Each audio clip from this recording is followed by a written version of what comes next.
অর্থনৈতিকভাবে দুর্বল পাকিস্তান আবারও পৌঁছে গেছে চীনের দরজায়। চীনের দরজায় গিয়ে পাকিস্তান চীনের রাষ্ট্রপতি শি জিনপিং এর সামনে পাকিস্তানের উন্নয়নের জন্য ভিক্ষা চাইছে। তবে পাকিস্তানের রাষ্ট্রপতি বা পাকিস্তানের কোনো নেতা যদি কারো দরজায় পৌঁছায় এবং কাশ্মীর প্রসঙ্গ না তোলে তা কিভাবে সম্ভব? তাই আবারও সেই সুযোগ এলো যখন পাকিস্তান চীনের মাটি থেকে কাশ্মীর প্রসঙ্গে সুর তুলল। পাকিস্তান আবারও কাশ্মীর ইস্যুতে ভিত্তিহীন মন্তব্য করেছে। ভারতের পক্ষ থেকে পরিষ্কার জানিয়ে দেওয়া হয়েছে যে এটা ভারতের অভ্যন্তরীণ বিষয় এবং ভারতের বিষয়ে কোনো অন্যান্য দেশের হস্তক্ষেপের প্রয়োজন নেই। তবে তা সত্ত্বেও পাকিস্তান বারবার এই ইস্যু তুলে ধরে। এবার পাকিস্তান কাশ্মীর নিয়ে চীনের সামনে অনুরোধ করেছে। পাকিস্তানের রাষ্ট্রপতি আসিফ আলী জারদারি চীনের রাষ্ট্রপতি শি জিনপিং এর সঙ্গে সাক্ষাৎ করেছেন এবং কাশ্মীর ইস্যুটা আবারও উত্থাপন করেছেন। জারদারি চীনের সফরে ছিলেন এবং সেখানে জিনপিং এর সঙ্গে আলোচনার সময় কাশ্মীর প্রসঙ্গ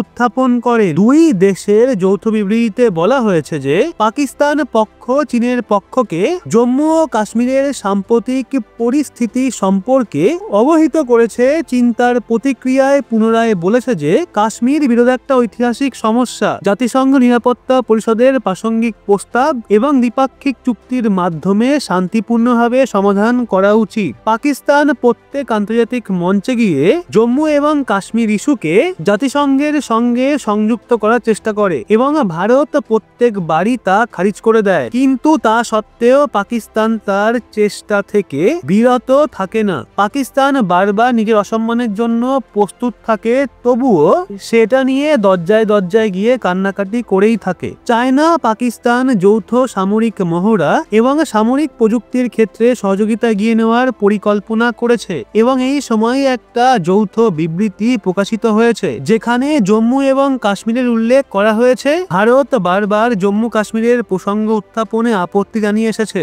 এবং এই বিবৃতির পর ভারত কড়া জবাব দিয়েছে। ভারত ইতিমধ্যে বহুবার পাকিস্তানের ভিত্তিহীন এজেন্ডার বিরুদ্ধে ভারত সবসময়ই শক্ত অবস্থানে ছিল এবং ভবিষ্যতেও থাকবে। ভারত এটাও স্পষ্ট করেছে যে পাক অধিকৃত কাশ্মীর অর্থাৎ পিওকে ভারতের অবিচ্ছেদ্য অংশ এবং পাকিস্তানকে পিওকে ফিরিয়ে দিতে হবে। ওদিকে আবার ভারতের সবচেয়ে বড় এয়ার শো এয়ারো ইন্ডিয়া 2025 এবার ইতিহাস সৃষ্টি করতে চলেছে। এইবার এমন কিছু হতে যাচ্ছে যা আগে কখনো ঘটেনি। আমেরিকার সবচেয়ে বিধ্বংসী B-1B ল্যান্সার বোম্বার ভারতে আসতে চলেছে।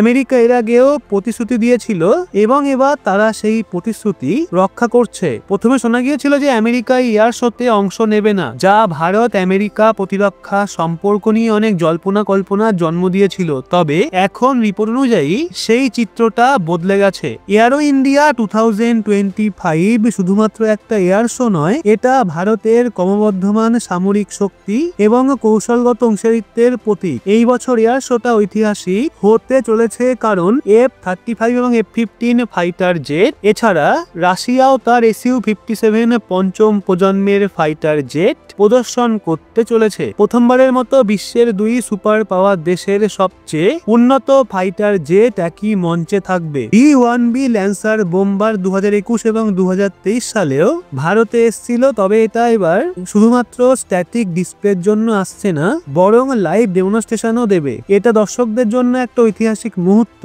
হতে চলেছে। ভারত প্রতিরক্ষা ক্ষেত্রে বড় বিনিয়োগ করছে। ভারত ফাইটার জেট এবং ইঞ্জিন প্রযুক্তির জন্য 8,000 কোটি টাকার বাজেট নির্ধারণ করেছে। বিশ্বের শীর্ষ প্রতিরক্ষা কোম্পানি যেমন Dassault aviation, Boeing, Lockheed Martin, তারা সবাই এয়ার শোতে অংশগ্রহণ করছে। তো এখন আমরা জানবো B-1B ল্যান্সার বোম্বারের প্রধান বৈশিষ্ট্য। তো এর স্পিড প্রতি ঘন্টায় 1448 কিলোমিটার। হাওয়ায় রিফুয়েলিং করে এটা বিশ্বের যে কোনো জায়গায় হামলা চালাতে সক্ষম। একবারে 34,000 কেজি বোমা বহন করতে পারে। JDAM এবং স্টেলথ ক্রুজ মিসাইল দিয়ে সজ্জিত, যা সুনির্দিষ্ট অস্ত্র হামলা করতে সক্ষম। সক্ষম। এই বোম্বার একসময় পারমাণবিক অস্ত্র বহনের জন্য ডিজাইন করা হয়েছিল, কিন্তু এখন এটা কনভেনশনাল স্ট্রাইক মিশনে ব্যবহৃত হচ্ছে। তো কেন আমেরিকা ভারতে পাঠাচ্ছে B-1B ল্যান্সার? প্রথমে শোনা গিয়েছিল আমেরিকায় বিমান পাঠাবে না। তখন ধারণা করা হচ্ছিল যে ভারতের সাথে সম্পর্ক কিছুটা দুর্বল হচ্ছে, কিন্তু এবার বিমান পাঠানোর সিদ্ধান্ত নেওয়ার পেছনে একটা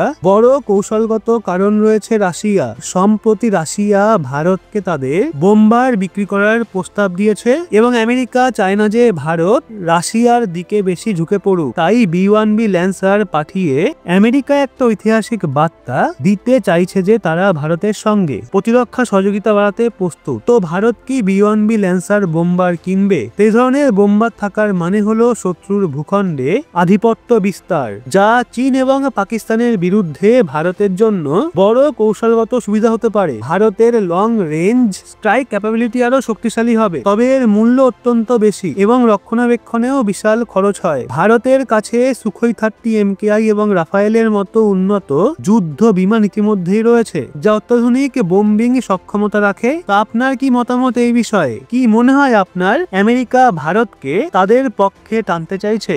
আপনার কি মনে হয় ভারতের কি B-1B ল্যান্সারের মতো বোম্বার কেনা উচিত? হ্যাঁ নাকি না কমেন্টে জানিয়ে দিন এবং ভিডিওটা ভালো লাগলে লাইক করে শেয়ার করবেন আপনার বন্ধু বান্ধবদের। সেই সাথে এরকমই লেটেস্ট ইনফরমেটিভ ভিডিও পেতে সাবস্ক্রাইব করে চোখ রাখবেন রহস্য বাংলার পর্দায়।